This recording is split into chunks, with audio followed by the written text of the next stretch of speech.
Her daughter shattered her glasses, then said she should disappear. Eleanor Hartley didn't raise her voice.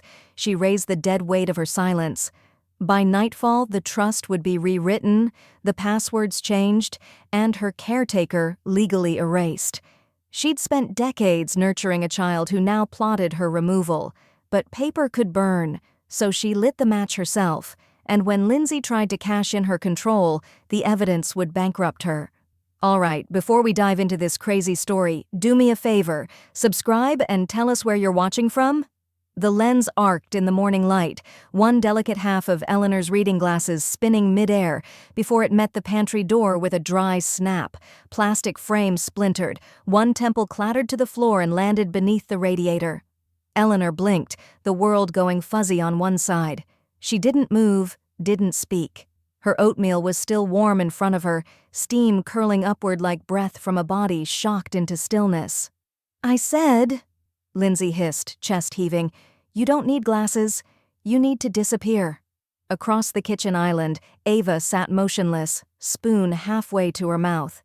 Her eyes flicked between the shattered glasses and her mother. Her lip trembled, but she didn't speak. She never did any more. Eleanor let her gaze settle on her daughter, on the face that looked increasingly unfamiliar in its cruelty. Then, without a word, she pushed her chair back slowly. The legs scraped across the linoleum, shrill as a warning. Lindsay scoffed. "Oh, come on, Mother. Don't start being dramatic." Eleanor didn't dignify it with a reply. Her socked feet made soft, steady sounds on the stairs as she climbed, hand grazing the banister for balance. The hallway upstairs still smelled faintly of lemon polish, her routine, her order, not Lindsay's. She stopped at the linen closet. To anyone else it looked ordinary. Towels stacked by color, labeled bins for cough drops and gauze. But tucked just behind the bottom shelf was a small recessed chest, flush with the wall. Locked. She pulled the key from her necklace chain, a gold chain Lindsay had once mocked as old-school paranoid. Eleanor didn't mind. She was paranoid. Paranoia had kept her quiet. It had kept her underestimated. The lock clicked open. Inside was the binder, thick, zipped, dark green faux leather. She ran her fingertips over it like it might burn her. She hadn't opened it in almost 2 years, not since Lindsay had tearfully convinced her to name her sole executor. "I'll take care of everything when the time comes, Mom. You've done enough," she had said, voice syrupy with obligation. The memory made her stomach turn now. She unzipped it slowly. The pages inside were still neatly ordered. Her signature dotted the corners of documents, trust forms, will instructions, power of attorney designations. Lindsay's name was everywhere. Not once did Eleanor see Ava's. The quiet was suddenly broken by a thud downstairs, a cabinet slamming. Lindsay probably looking for her phone charger or another excuse to bark orders. Eleanor stared at the thick paper in front of her, her breath shallow. She'd worked 40 years as a librarian, knew the value of names on pages. But today, the only name that mattered was hers. Down the hallway, a floorboard creaked. Ava, maybe, or just the house shifting as it always did before the weather turned. Eleanor slid her glasses case into the top drawer, even though it held nothing now. Then she reached for her phone. Her hands were steadier than she expected. The screen glowed as she tapped in a message. To Jerome Adler. "Schedule me for next Monday. I'm revising everything." She hit send. And then, quietly, she smiled, just a thin curl of a smile, as the binder clicked shut again. Because Lindsay hadn't thrown glasses at her, she'd thrown a match, and Eleanor had just found the fuse. The sun shifted across the hall rug, slicing golden rectangles through the blinds as Eleanor laid the binder flat on her lap. She didn't sit in her reading chair. No, not today. Today she sat on the floor, cross-legged like a girl in detention, not a woman who had once run an entire library and outlived 2 husbands. The zipper gave way with a reluctant rasp. Inside, the weight of trust stared back at her.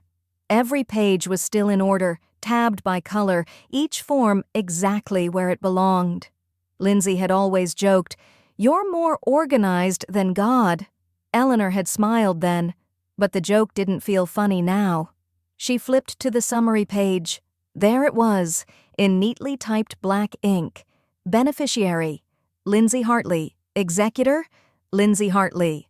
Power of attorney: Lindsay Hartley. No cosigner. No backup. No avenue. A laugh caught in her throat, dry and brittle. She remembered the conversation now. Lindsay on the couch, face drawn from her divorce, mascara smudged and dramatic. I just need a safety net, Mom. For me and Ava, I'm rebuilding. So Eleanor rebuilt with her, liquidated the side savings, put the house in a trust. Signed papers she only skimmed, because love, she thought, meant you didn't need to doubt, especially not your own daughter. Now, every small moment looked different. The help with the grocery app, the let me pick that up, I'll get your points. The way Lindsay insisted on setting up the Wi-Fi account in her name after reset issues. Even her smartphone had become a mystery. Apps moved, logins changed. Eleanor couldn't even reset her own passwords without hearing, "Don't touch that, you'll mess it up." She ran her thumb across the corner of the page until it went numb. Downstairs, the scent of reheated takeout wafted up. Grease and soy sauce. By lunchtime, she'd composed herself and joined them at the table. Ava barely looked up from her phone, earbuds tucked discreetly beneath her curls. Lindsay plopped a takeout container in front of Eleanor. "Here," she said. "I got your favorite. If you can remember what that is." Eleanor ignored the jab. She opened the container, lo mein, lukewarm, undersalted. She stirred the noodles quietly. "You know," Lindsay said mid-bite, "you can't even refill your own prescriptions without help. That should tell you something." Eleanor looked up, fork halfway to her mouth. "Should it?" Lindsay didn't answer. She just rolled her eyes and pulled out her phone. That evening, Eleanor called Margaret. Margaret lived 5 streets over and had a voice like gravel and bourbon. They'd met in a quilting class 15 years ago, bonded over a mutual dislike for themed potlucks. She didn't waste time with pleasantries. "What did she break this time?" she asked. "My glasses, this morning, during breakfast." Margaret let out a whistle. "So the beast roars early now." Eleanor hesitated, then admitted, "She's listed on everything. The estate, the trust, the POA, silence on the line. Then, crisp and low, update it. Take back your name before they take your breath." That night, Eleanor sat beneath the dim glow of her bedside lamp and dialed Jerome Adler. His voice was warm, practiced. She didn't need to explain much. He remembered her. He always did. "I'd like to remove someone," she said. "Understood," he replied. They scheduled the first meeting for Monday. Later, before bed, Eleanor padded to the kitchen for a glass of water. She reached into the cabinet for her medication bottle and paused. She picked it up, shook it, half full. Her fingers tightened around the orange cylinder. She had just refilled it yesterday. She didn't speak, didn't cry. She simply turned off the light and went upstairs with the bottle in her hand. The first morning, Eleanor laid the capsule in her palm and simply stared at it. The amber plastic bottle sat on the counter, its label printing still crisp. "Take one daily, as directed." She did not take it. Instead, she twisted the cap shut and slipped the pill into an empty Altoids tin she'd cleaned and tucked beneath her mattress. Her heart didn't race. Her hands didn't tremble. She waited for dizziness, a headache, something. But nothing came. By day 3, she felt exactly the same. No sluggishness, no fog. In fact, her mind felt clearer than it had in weeks. The buzzing in her ears, the fatigue, the faint instability in her step, gone. It was the pills, or what wasn't in them. She stood in front of the bathroom mirror that morning, brushed her hair back, and stared hard into her own reflection. "You're not losing your mind," she whispered. She called Margaret that afternoon. Margaret didn't say, "You're overthinking it," or maybe it's just aging. "Number." She said, "I know a pharmacist. Quiet. Private. Let me call him." The lab instructions came tucked inside a used manila envelope. No return address. Eleanor followed them precisely. She gathered 5 capsules, sealed them in a plastic bag, and had Margaret drop them at the pickup site. The courier wore jeans, a hooded sweatshirt, and didn't say a word beyond thanks. 3 days later, the results came back via text. Compound tested. Inactive. Calcium carbonate base with trace dye. No active medication detected. Likely placebo. Not prescription grade. Eleanor stared at the message until her hands shook, not from panic, but from restraint. She didn't scream. She didn't drop the phone. She just sat down at the edge of her bed and pressed her knuckles to her lips until the pain distracted her. Lindsay controlled all the prescription pickups. To save time, she'd claimed. It's a hassle parking there, remember? Eleanor opened her leather-bound day planner and drew a simple table. Date/medication/refill claimed/pills counted. She began logging everything. Quietly. Every bottle, every cap, every number. The next day, while Lindsay was out meeting a client, Eleanor retrieved the small motion detection camera Margaret had ordered online. It was no bigger than a golf ball and fit easily beneath the faux wood panel of the kitchen drawer, the same drawer where Lindsay kept her receipts, pill organizers, and a rotating stash of her mother's IDs. The device blinked once, then silence. She tested it by walking into the kitchen and mumbling, "Where did I put that form?" The camera captured everything. Audio, video, clear enough to read the ingredients on a soup can. Eleanor smiled. Finally, something she couldn't manipulate. From that day forward, she recorded everything. Not just footage, but sound, conversations, every insult disguised as care, every raised voice masked with saccharine apologies. Each moment she was treated like a burden instead of a human being. "You need to learn when to shut up," Lindsay muttered one night as she passed her mother in the hallway. "Excuse me?" Eleanor asked softly. "I said you need more rest, Mother," Lindsay replied with a smile that never reached her eyes. The digital recorder, tucked inside Eleanor's robe pocket, caught both versions. Each evening, Margaret helped her catalog them on a secure flash drive. They'd sit at Margaret's kitchen table over peppermint tea and cornbread, time-stamping each entry like librarians of war. "She doesn't think you'll fight back," Margaret said one night, typing with surprising speed for her arthritis. "Good. That makes you dangerous." That evening, Eleanor returned home and locked the flash drive in her sewing kit beneath a tray of needles and spools. Lindsay never touched the sewing room. "Too creepy," she once called it. Just past midnight, Eleanor's phone buzzed from its charger. She lifted it slowly. A message from Jerome. "We found something. I need to meet in person." Her stomach twisted, not with fear, but with certainty. Something was unraveling. And for once, it wasn't her. The folder on Jerome Adler's desk was crisp, manila, and heavy with the kind of weight that wasn't just paper. Eleanor sat across from him, her coat folded neatly in her lap. A fine sheen of sweat gathered at the nape of her neck, though the office was cold. Jerome slid the folder toward her. "I went back through the documents she had you sign 2 years ago. You remember this one?" He lifted a single page and tapped its header. "Mediation agreement. Household financial roles and boundaries." Eleanor blinked. That was when she said we should have a written understanding. Said it was just for harmony in the house. "She slipped in a clause," he said, tapping again. "Buried in legalese, limited financial power of attorney, only applies to your disbursements, not assets, but it gave her the ability to reroute monthly trust distributions. Technically legal. Morally? Another thing entirely." Eleanor's hand curled around the arm of her chair. "And I signed that. She was betting you wouldn't look. Most don't." She didn't answer. Just stared at the word, authorized agent. Beneath it, Lindsay's signature in blue ink, loud and proud. Jerome lowered his voice. "You still have full power to revoke and restructure. We'll make those changes, quietly." "Quietly is how she got this far," Eleanor muttered. Then, lifting her chin, "Let's be precise."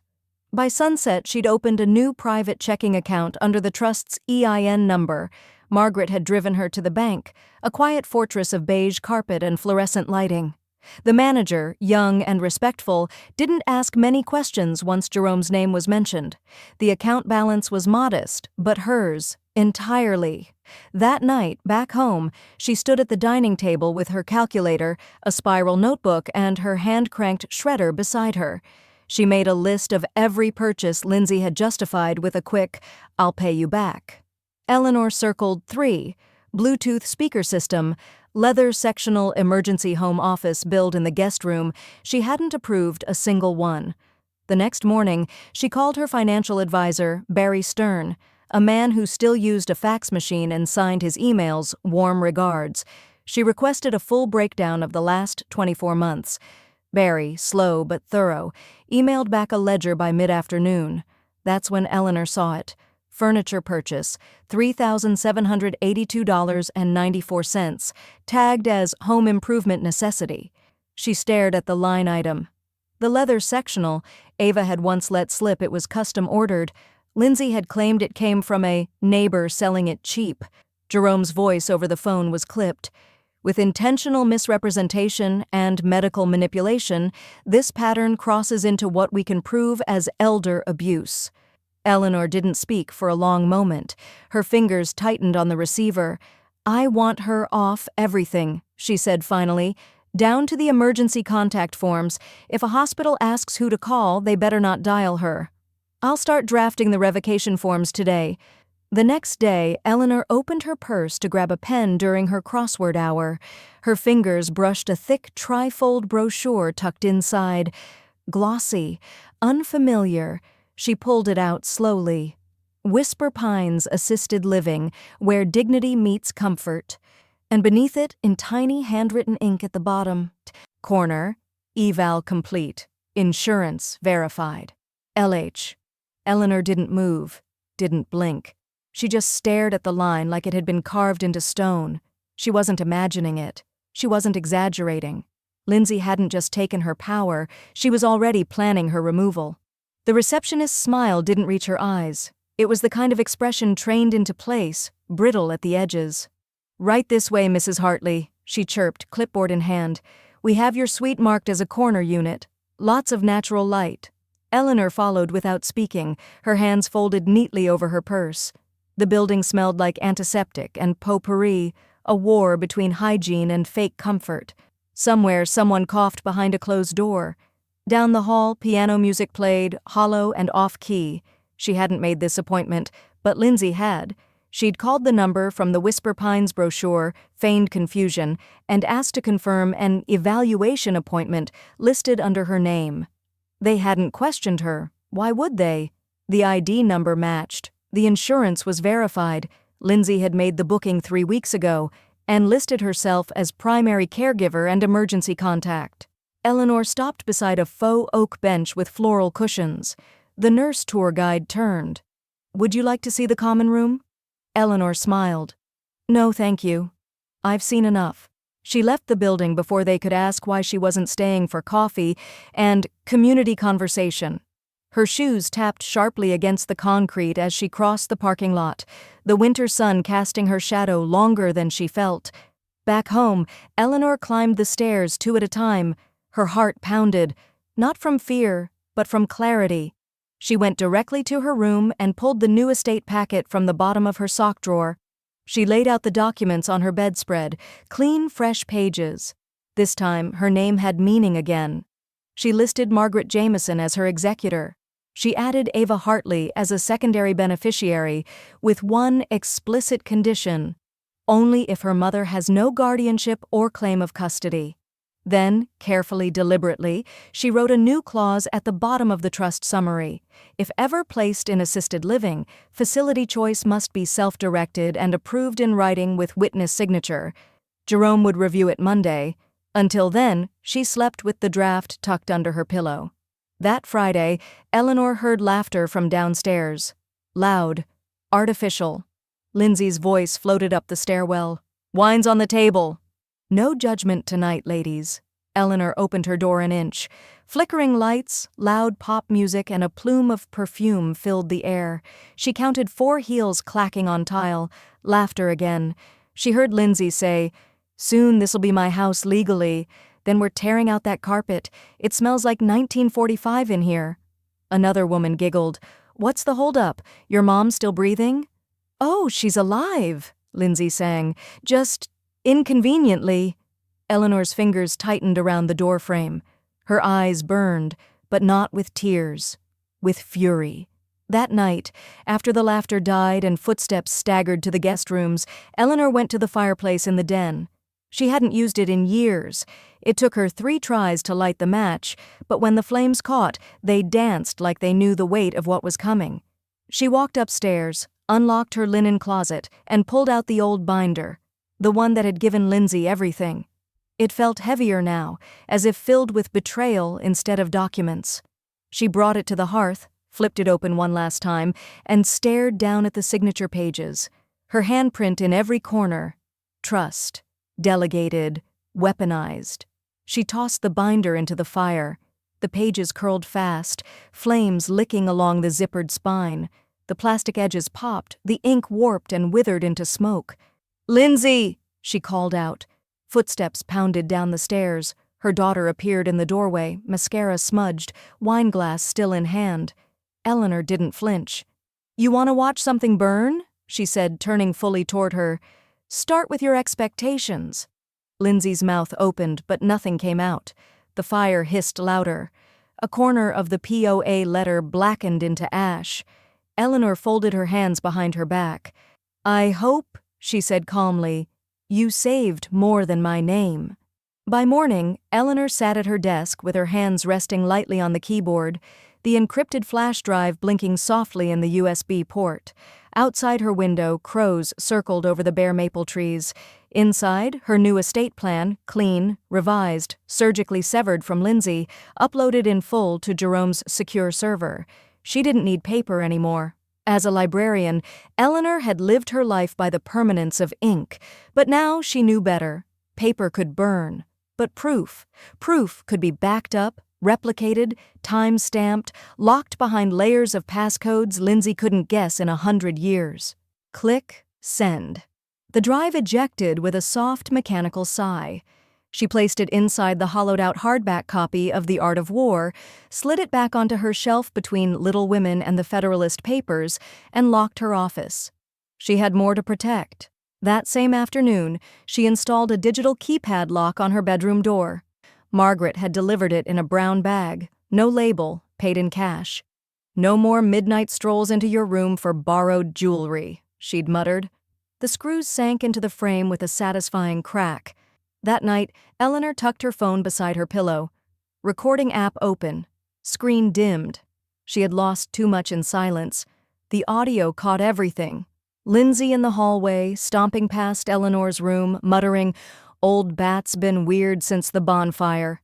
Then the slam of a cabinet, the hum of the refrigerator opening, the glug of wine being poured.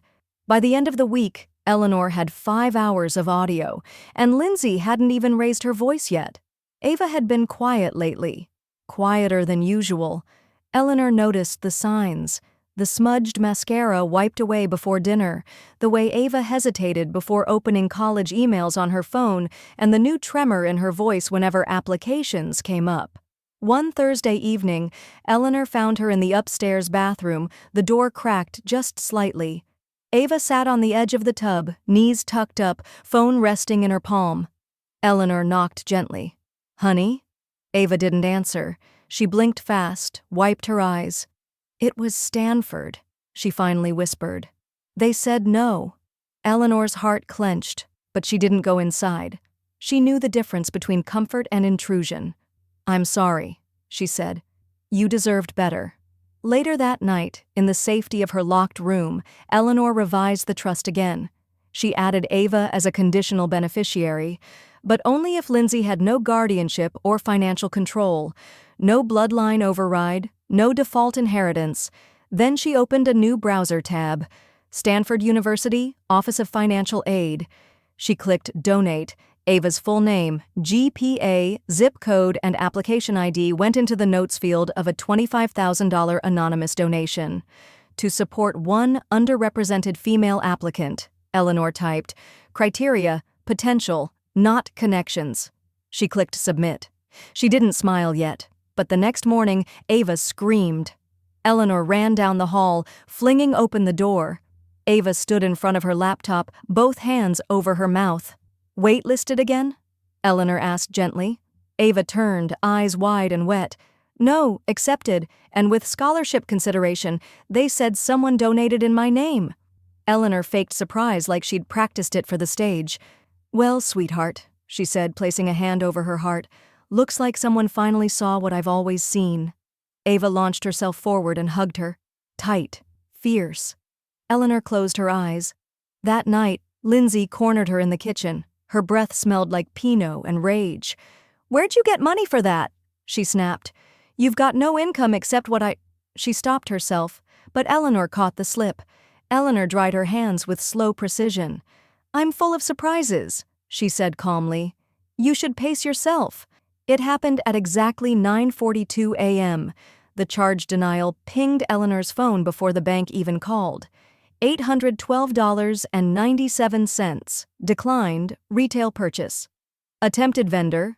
Tech and Style Home Audio, LLC. Cardholder, Eleanor Hartley. She stared at the notification while stirring her tea, her other hand resting on the kitchen table like it was bracing for a storm. Outside, a leaf blower roared to life, rattling the kitchen window. Inside, silence. Then, footsteps. Lindsay's heels clicking furiously down the hall. Mom! She barked, her voice sharp and brittle. Your card got declined just now at checkout. What the hell is going on? Eleanor blinked, looked down at her phone like the message was still new. Oh, that's strange, she said, brow wrinkling in mock confusion. Must be a glitch. Lindsay narrowed her eyes. Since when do you have glitches? You practically catalog your shoelaces. Eleanor shrugged. Bank must be doing an update. You know how they are. So much of it's digital now. She sipped her tea slowly, letting the silence drag out like a tightrope. Lindsay stared at her for a long moment before spinning on her heel and marching out. What she didn't know, couldn't know, was that Eleanor had spent the past 48 hours quietly dismantling her financial footprint, one joint at a time. The trust's routing number, rerouted. The shared checking, closed. Credit card with Lindsay's secondary name, canceled. All account access, revoked. She'd called each institution herself. No apps, no emails, direct line to a human. And with Jerome's name on the call logs, they didn't ask questions. They just complied. She'd even requested fraud alerts be activated for any attempts tied to her social security number. The bank had offered her a concierge-level protection package. She accepted with a quiet, tight-lipped smile. Later that day, Margaret arrived with a matte black lockbox clutched under her arm like a relic.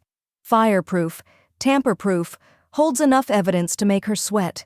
She placed it on the dining room table with a satisfying thud. Everything's in here, notarized, time-stamped, multiple backups, even the camera logs. Eleanor opened it slowly.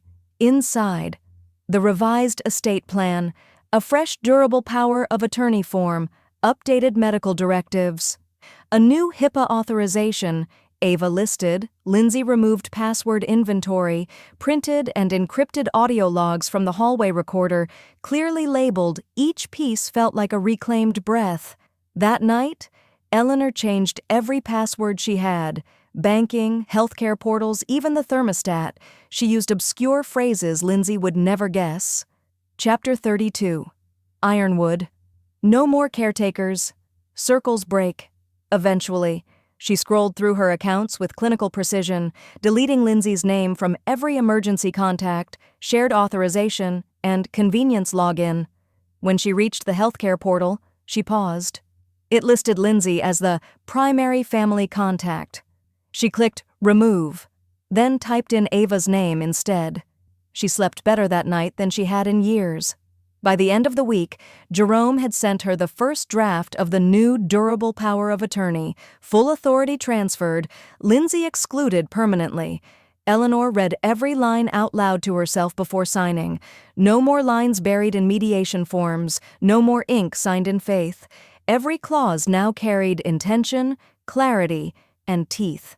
The house was quiet the next morning, eerily so.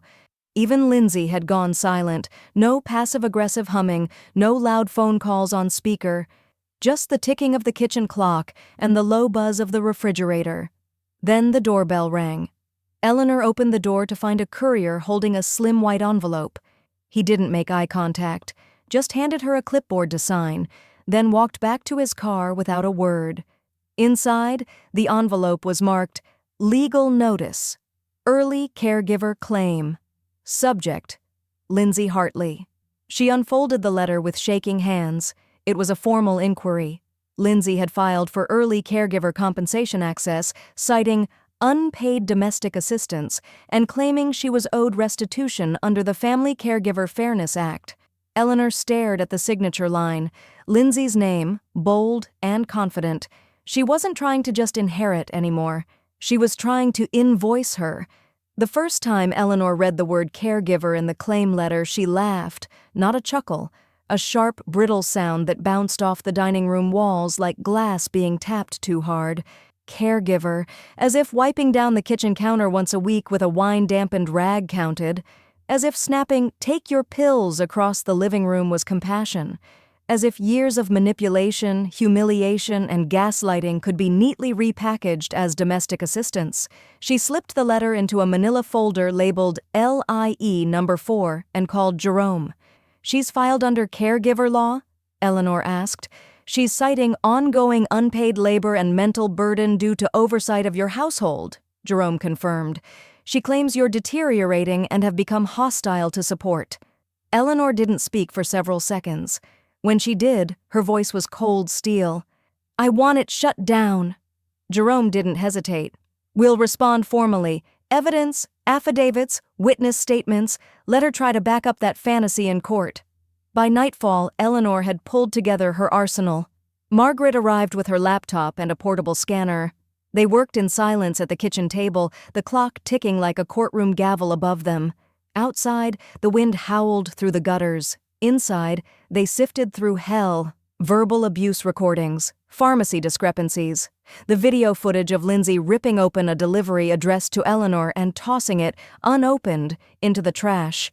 Eleanor stared at a paused frame. Lindsay mid-scream, her face contorted, spit visible at the edge of her lips. "Caregiver," Eleanor murmured. "She didn't even care when I fell 2 years ago. You were the one who drove me to urgent care." Margaret nodded. "And we have a time-stamped copy of that, too." Eleanor's physician signed a sworn affidavit the next morning. "Patient is alert, mentally competent, and fully capable of managing her own legal and medical decisions." By Thursday, Jerome had filed a cease and desist order. When Lindsay received it, hand-delivered by a private courier, she didn't scream. She went quiet. Too quiet. That evening, Eleanor opened her hallway closet and affixed the small black ring camera just above the trim, angled perfectly to capture the hallway, bedroom door, and surrounding frame. The setup was discreet but precise. Margaret had helped with alignment using her old nursing clipboard and a tape measure. "If she bangs on your door again, из зрения, мы записываем его», Margaret сказала. "If she threatens you, we clip it. If she touches you, we press charges." They didn't have to wait long. It was 11:37 p.m. when Lindsay stormed down the hallway, barefoot, her voice ragged and hoarse. "You think a piece of paper scares me?" she shrieked. Eleanor didn't answer. "You're pathetic." Lindsay pounded once, hard, on the locked bedroom door. "You can't erase me." Silence. Then Eleanor stepped forward, voice barely audible through the solid wood. "Watch me." The door vibrated with the sudden quiet. Lindsay backed away. The hallway light flicked off. Her bedroom slammed shut. Eleanor sat back down on the edge of her bed and watched the live feed from the hallway camera. Clear, night vision active, audio crisp. She uploaded the footage to a password-protected folder titled Final Proof. She was building her freedom like a trial brief, one violation at a time. The next morning, Eleanor sipped her coffee and checked her email. Bills, a newsletter, a reminder from her estate attorney, and one new subject line that made her breath catch mid-sip. Subject, Ava Hartley. Scholarship response. She clicked. The message was short, just 2 sentences. "Hi, I received confirmation, but I'm confused. Was this supposed to go to me? It says anonymous donor, but it feels like a mistake. Should I respond?" Eleanor set the mug down. Her granddaughter was asking if her rescue was an accident. Eleanor placed the printed email on the breakfast table like it was a truth too delicate to speak aloud. Ava stood nearby, arms crossed, her fingers fidgeting at the sleeves of her hoodie. "You think they meant to send it to me?" she asked, eyes darting between Eleanor and the paper. "What if they got the name wrong?" Eleanor lifted her gaze, calm and steady. "They didn't," Ava blinked. "But it says anonymous donor. Some gifts don't need a name. Doesn't mean they aren't earned." Ava sat down slowly. "Was it you?" Eleanor didn't nod, didn't confess. She just pushed a second envelope across the table. A crisp, printed copy of her updated legacy plan. On top, highlighted in pale yellow, was a clause that read, "In the absence of ethical treatment, bloodline shall not guarantee access to my estate." Ava read it 3 times. "This is real?" "I wanted you to know your place in this house has nothing to do with biology," Eleanor said softly. "Only behavior." From that day forward, something in Ava changed. She lingered longer in Eleanor's room, curled in the armchair reading old poetry collections or helping with crossword puzzles. She began cooking dinner, small meals but sincere, grilled cheese, chicken soup, microwave brownies. Once, Eleanor came downstairs to find Ava sweeping the kitchen floor while humming to herself, but there was still tension in her shoulders, still a flinch every time Lindsay's footsteps approached. One night, Eleanor noticed Ava holding her phone at an odd angle during dinner, screen dimmed, camera silently recording. Later, she played back the audio. "Lindsay, you're just like her, weak, grateful for crumbs. Don't expect me to clean up your mess when Stanford figures out you're average." Ava, quietly, "You didn't help me get in." Lindsay, "No, but I can sure as hell make them regret it." Eleanor didn't say a word. She simply opened her bedroom drawer, pulled out a spare flash drive, and handed it to Ava. "If you record it," she said, "it doesn't disappear." 3 nights later, Lindsay's voice tore through the hallway. "You think I don't see what's going on? You two whispering behind doors like I don't live here?" Ava stood in the hallway, fists clenched. "I'm not scared of you anymore," she said. Lindsay moved fast. The sound was sharp, a clean, open-palm slap that echoed down the hall like a gunshot. Eleanor was already dialing. The cruiser lights strobed blue and red against the porch rail.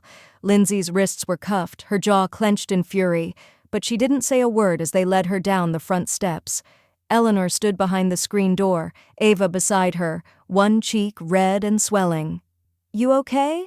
Eleanor asked softly. Ava nodded. "I will be." The officer turned.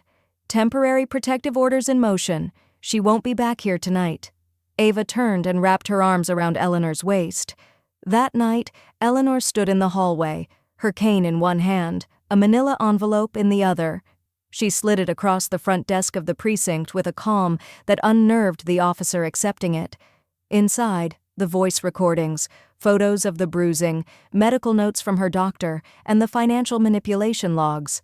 Filing, domestic elder abuse, Eleanor Hartley versus Lindsay Hartley. Jerome called the next morning. "Well done," he said. "You have a fortress of evidence. I'll prep the filing." But that afternoon, her phone buzzed again. Same caller ID. His voice this time carried hesitation. "Eleanor, we need to talk." "What is it?" she asked, her grip tightening around the phone. "Lindsay filed a counterclaim." "What kind?" "A psychological manipulation suit. She's accusing you of orchestrating this entire thing to gain public sympathy and discredit her legally." Eleanor didn't speak. Outside, thunder rumbled low over the roof. Eleanor stood in the front hall holding the envelope like it had weight beyond paper. The courier had been apologetic. "Ma'am, I'm just the messenger." But the bold lettering across the top left corner said everything. "Superior Court of Monroe County. Notice of hearing." She opened it with trembling hands. Inside, a formal complaint from Lindsay's attorney, filed under intentional psychological coercion and household manipulation. The language was precise, sterile, and venomous. Client alleges sustained emotional interference from Eleanor Hartley, constituting a pattern of targeted alienation, passive aggression, and intentional manipulation of cohabitating family members. She read it twice, Then a third time. By the fourth she laughed, short, low, a little too sharp. She called it manipulation, Eleanor muttered aloud, walking slowly toward the kitchen table, her bare feet whispering across the hardwood floor. Because I wouldn't let her steal me in peace. When she sat down, she didn't cry. She poured herself a cup of chamomile tea, steady as ever, and dialed Jerome. She's going for character assassination now, she said, voice calm. I've already filed our countersuit, Jerome replied, but the judge has called for a hearing, mandatory. You'll need to appear, it's in 10 days. I'll be ready, Eleanor said. The courtroom smelled like old wood, dust, and bitter coffee. The pews were half full, mostly strangers. Lindsay sat at her attorney's table, dressed in beige and wearing a mask of weary daughterhood, hair in a low bun, minimal makeup. The performance was sharp. Eleanor entered with Ava beside her. Ava's hand didn't leave hers until they reached their table, where Jerome waited, cool and composed. Margaret took a seat in the front row. Lindsay's attorney started with pleasantries, then accusations delivered like lullabies. Mrs. Hartley created an emotionally toxic environment. She actively distanced her granddaughter from maternal authority. This isn't elder abuse, it's reverse manipulation. Eleanor didn't flinch, she waited. When her time came, Jerome called Ava to the stand. Ava's voice didn't tremble. She held her hands in her lap and looked straight at the judge. She's the only one who's ever actually listened to me, she said. My mother used her like an ATM, and when she stopped giving, my mom turned cruel. That's not caregiving, that's control. Next came Margaret. Her voice was gravel and fire. I've watched Lindsay treat her mother like a burden with a bank account. Eleanor was never dependent. She was hunted. You don't scream at someone you're caring for. You don't slap the child of the woman you say you're protecting. Jerome played one of the hallway recordings. Lindsay's voice, clear, caustic. You can't erase me. Eleanor's whisper, sharp as glass. Watch me. When the recording ended, the silence in the room felt electric. The judge leaned forward. Mrs. Hartley, he said, do you have anything you'd like to say before I issue a ruling? Eleanor stood slowly. No cane, no notes.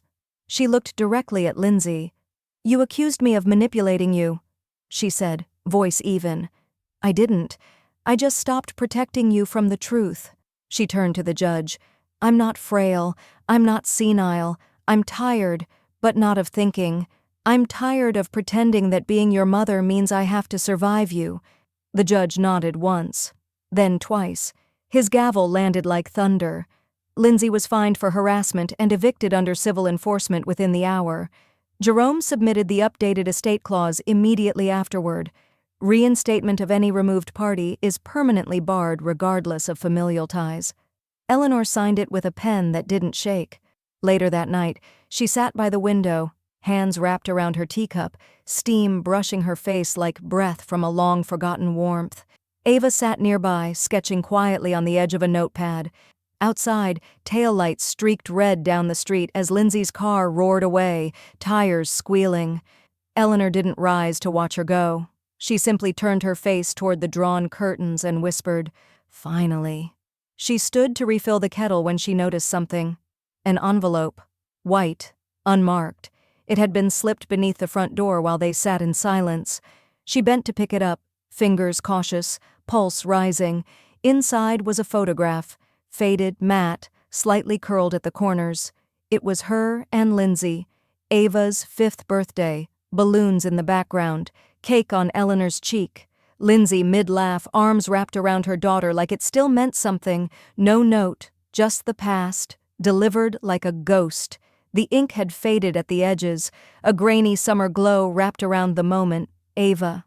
His 5th birthday. Balloons tied to the porch rail, streamers half falling, cake smeared across cheeks and noses. In the center, Lindsay, eyes bright, arms wrapped around a younger, softer version of herself. And beside them, smiling with frosting on her chin, Eleanor. That smile. Half real, half reflex. She traced the edge of Lindsay's face with her thumb. She didn't cry, but the silence around her grew heavy, thick with the ache of what could have been. The house, so recently purged of Lindsay's presence, felt quieter now, like it too had exhaled something it didn't know it was holding.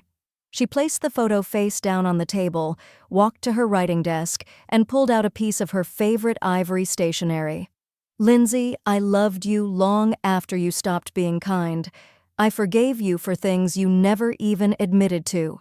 I wanted to leave something behind for you, not just money, but proof that I believed in you once. But now I understand. Legacy should not be gifted blindly, and peace should not be inherited by those who broke it. She stopped, folded the letter, slid it into an envelope she didn't seal. She didn't address it either. It wasn't a message, it was a release. Ava's graduation came 2 weeks later. Eleanor sat front row in the auditorium, a fresh pair of glasses perched on her nose. They fit perfectly, sleek black frames, sharp as her sight had become. The tassels swayed like wind chimes as students filed in.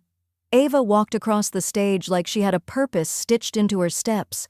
When her name was called, Eleanor stood and clapped, heart swelling until she thought it might burst, not just from pride, but from survival. This moment had made it out with them. Afterward, the school courtyard buzzed with camera flashes, hugs, and the smell of supermarket roses. Ava found her in the crowd, still wearing her gown. "I heard you clapped louder than everyone," she teased, eyes shining. "I earned that applause," Eleanor said, smiling wide. "So did you." That evening, the living room transformed. String lights twisted across windows, paper plates stacked near a slow cooker filled with Margaret's brisket.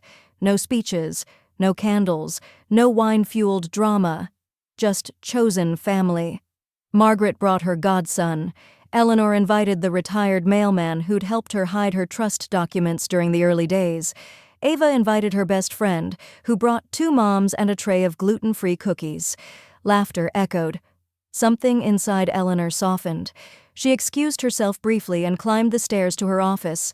The house below hummed with joy as she opened her will folder once more. A new heading, Section 8, Lessons, and beneath it she wrote, "No one is owed your peace, especially those who break it. Inheritance should be earned, not by birth, but by behavior. Let this be proof that legacy is a choice, not a duty." She signed it, dated it, then returned to the party. Later, as guests filtered out, Ava found her in the kitchen rinsing plates. "Thank you," Ava said quietly, wrapping her arms around her, "for everything." Eleanor leaned into the hug, resting her cheek on Ava's shoulder. "You saved yourself. I just made sure no one took that away from you." The hug lasted longer than words could. They didn't need more. The next morning, Eleanor's phone buzzed just as she was watering the violets in the window. "Jerome?" She wiped her hands and answered, expecting a quick update on the trust filings. But his voice carried something else. "Eleanor, you've been nominated." "For what?" He laughed gently, a sound of genuine warmth. "The National Elder Justice Foundation. You're up for an award. Survivor category." Eleanor froze, the watering can still tilted, water pooling at the lip of the pot. "Why?" she whispered. "Because you turned survival into structure, and structure into safety, for others." The violets shimmered in the sunlight. She set the can down slowly. Her story was no longer just protection, it had become precedent. The ballroom was modest. No chandeliers, no velvet ropes, just polished wood floors, cream-colored tablecloths, and a podium that looked older than Eleanor. A banner stretched across the back wall in bold serif font, National Elder Justice Foundation Annual Advocacy Awards. Eleanor stood near the side entrance, hands folded lightly over her clutch. Her dress was navy, simple, and well-fitted. Margaret had insisted on doing her hair, muttering, "If we're gonna make history, we're not doing it with flyaways." They called her name just after the keynote. "Eleanor Hartley," the presenter said, "is being recognized not just for surviving abuse, but for transforming her story into a legal framework now being cited in elder protection cases statewide." Applause rose like a wave, polite at first, then genuine. Eleanor approached the podium slowly. She took her time. When she reached the mic, she didn't fumble. She didn't shake. She simply spoke. I was called difficult, then I was called unstable. Then, I was called irrelevant. That's the order it usually happens, isn't it? When someone wants you silent, they name you unreasonable first. She paused, eyes scanning the crowd. I'm not a survivor because I was brave every day. I'm a survivor because one day I decided silence was no longer cheaper than speaking. A hush settled over the room. She finished quietly. To the women in this room who think they're alone, you're not. You don't need permission to protect yourself, only proof that you matter. This is mine. Thunderous applause. She stepped down and returned to her seat beside Ava, who immediately squeezed her hand. That was perfect, Ava whispered, voice thick. Eleanor didn't smile. Not yet. The clip went online that night. Ava posted it on her TikTok with the caption, "My grandmother just shut down a system built to silence her. Please listen." The comments poured in within hours, then thousands of likes, then reposts. By morning, Eleanor's inbox was full. Subject, "Thank you for saving me from my daughter." Subject, "I've been scared to speak. You gave me words." Subject, "Can you help me build a plan like yours?" Women from Kentucky, Minnesota, Oregon. Letters handwritten, some scanned with shaky hands. Others typed in Times New Roman, formal and raw. One simply read, "You gave me permission to protect myself." Eleanor read each one aloud to Margaret over tea. They wept over two, laughed over one from a woman who had mailed Eleanor her ex-son-in-law's canceled joint account card, laminated like a trophy. Then Eleanor had an idea. Not revenge. Reinvestment. She drafted the paperwork the next day, a micro-scholarship fund titled The Reclaim Project, for seniors returning to education, any age, any focus, as long as they'd endured family-based control or abuse. Ava helped her build the website. "We should keep the application short," she said, typing quickly. "No essays. Just tell your story in 5 lines or fewer." They launched it quietly. Within 2 weeks, they received 91 applications. A retired nurse who wanted to study forensic psychology. A grandmother learning web design to build an escape resource site. A 68-year-old who wrote, "I was told I didn't need school, just silence. Now I want both." Eleanor funded 4 immediately. Margaret framed the Elder Justice Certificate and hung it in the hallway near the front door. "I want you to see it every time you leave this house," she said, tapping the glass. "Proof that fire doesn't just destroy, sometimes it forges things." Eleanor didn't respond, but she reached out and touched the frame gently. Her fingers rested over the word precedent. That Sunday, the house smelled of lemon polish and garlic bread. Ava was humming while slicing tomatoes. Eleanor was folding dish towels, her pace slow and thoughtful. Then the mail slot clinked open. Eleanor picked up the envelope from the floor, linen-textured embossed edges. She opened it and stared. "Ava Lynn Hartley and Cassandra Marie Bell, together with their families, invite you to celebrate their wedding." Her hands trembled slightly, but her smile was steady. She hadn't just passed down property. She'd passed down permission. Eleanor sat alone at the dining table, the soft hum of the dishwasher in the background and sunlight angling across the hardwood like long, deliberate brush strokes. In front of her lay the open binder, the final version. The edges were crisp, untouched by fire or fear this time. This wasn't a revision. It was an ending. She stared down at the name she was about to strike through. Lindsay Hartley, her daughter, her mistake, her warning. It wasn't hate that moved Eleanor's pen. It was clarity. She opened the section marked Remainder Beneficiaries and drew a straight, unshaking line through Lindsay's name. Then she flipped forward to Asset Distribution. Property. She paused, eyes on the title of the family home, then scrawled across the form in clean, deliberate cursive. To be transferred upon death to the Haven Foundation for Survivors of Domestic Abuse, non-profit entity. No conditions, no reversions, no bloodlines. Ava would receive a financial inheritance, a starter trust, college debt wiped with a clause about independence and ethical standing. But the house? That would be shelter, not possession. She turned to the next page and added, Executor, Ava Hartley, Healthcare. Proxy, Ava Hartley. Joint trustee, Margaret Jameson. She took a deep breath. Then, beneath the signature line, she added the final clause. No biological claim shall override behavioral record. No blood shall outweigh conduct. Her pen hovered. Then, with steady fingers, she signed. Eleanor Marie Hartley. It was the last thing she would ever sign in her daughter's name. The next morning was cool, overcast, the kind of day that made the courthouse feel like a stage.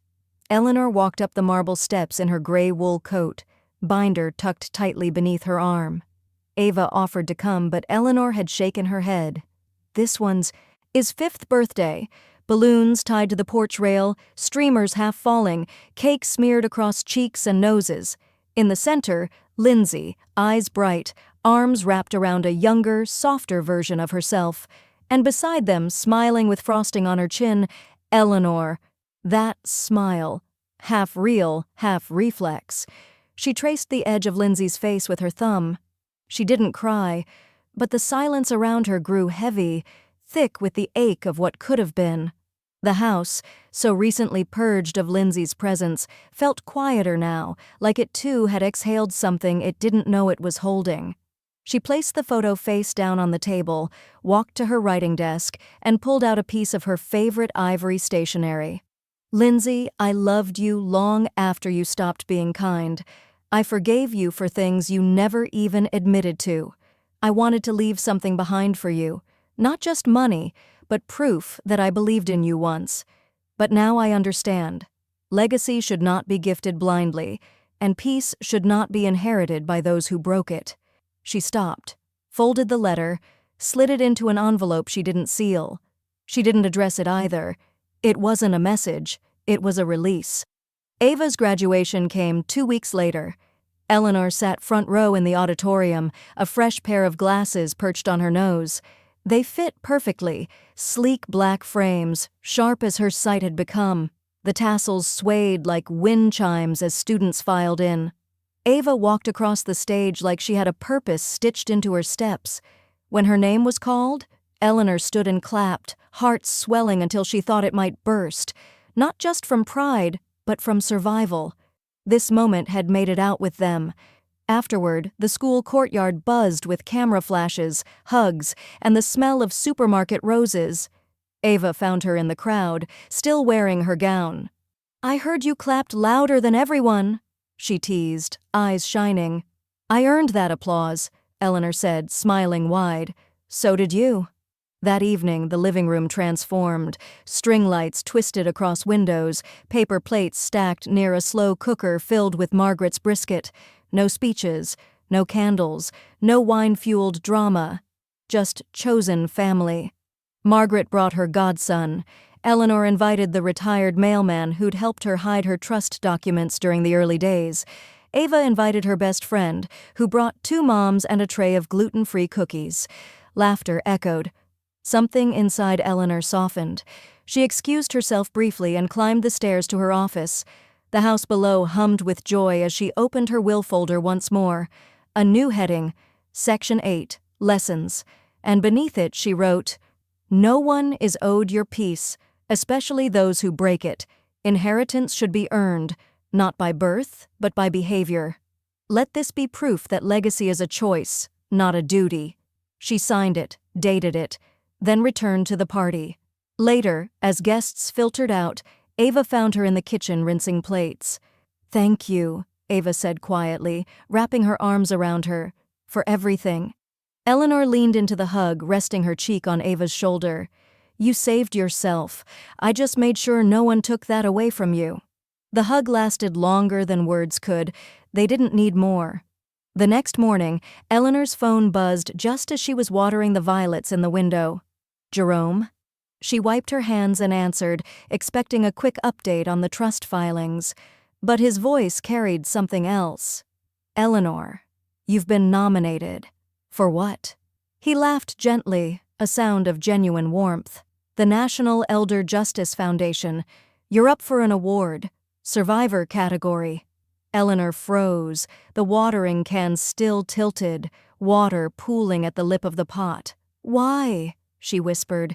Because you turned survival into structure, and structure into safety for others. The violets shimmered in the sunlight. She set the can down slowly. Her story was no longer just protection, it had become precedent. The ballroom was modest. No chandeliers, no velvet ropes, just polished wood floors, cream-colored tablecloths, and a podium that looked older than Eleanor. A banner stretched across the back wall in bold serif font, National Elder Justice Foundation Annual Advocacy Awards. Eleanor stood near the side entrance, hands folded lightly over her clutch. Her dress was navy, simple, and well-fitted.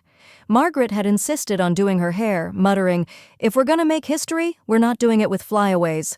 They called her name just after the keynote. Eleanor Hartley, the presenter said, is being recognized not just for surviving abuse, but for transforming her story into a legal framework now being cited in elder protection cases statewide. Applause rose like a wave, polite at first, then genuine. Eleanor approached the podium slowly. She took her time. When she reached the mic, she didn't fumble. She didn't shake. She simply spoke. "I was called difficult. Then I was called unstable. Then, with a small paperclip, just in case." That night, Eleanor stood at the front window, watching the wind ripple across the lawn. She could almost see the shadows of her past selves walking through the hallway, hosting birthday parties, whispering apologies, hiding documents, and now, finally, locking the door behind them. She reached for her phone, ready to set a calendar reminder for the moving truck, when she saw the notification. From Lindsay H. Subject, message, one word. She tapped it open. It read, "Regret. No context, no apology, just a ghost trying to be heard." Eleanor stared at the email, the word regret centered on the glowing screen like a last gasp of control. No explanation, no apology. Just a dangling thread, frayed, clinging, expecting to be woven back in. She hovered her finger above the keyboard for a beat. Her breath didn't quicken, her heart didn't ache. She clicked delete. The inbox refreshed. The word was gone. She stood, walked down the hallway, slow but sure. Opened the closet in the den. Inside, behind the old wrapping paper rolls and an unopened box of Christmas lights, sat the thing she'd once believed was protection, the original estate plan. Worn, zipped tight, a relic of her silence. She carried it out to the back porch. The night air smelled like cedar and smoke from someone's distant fire pit. The breeze stirred gently at her hem. A single moth danced clumsily near the porch light. In the metal fire bowl beside the garden bed, she laid the binder flat, spine up. She paused, then unzipped it, slowly, like peeling back the skin of a life that no longer belonged to her. Each page flipped like a breath she no longer owed anyone. She struck the match. Its head hissed, caught, and glowed. She touched it to the corner of the page labeled Power of Attorney, Lindsay Hartley. The flame licked up the edge greedily. The paper blackened. The binder cracked and popped as plastic shrank away from fire. The ink twisted in retreat, words melting into meaningless loops. She watched until the flames reached the zipper, curling it inward like a dying metal grin. Behind her, the screen door creaked. Ava stepped out barefoot, holding 2 mugs of tea. "You didn't wait for me?" she said softly. "I waited long enough," Eleanor replied without turning. Ava stepped up beside her and offered 1 mug.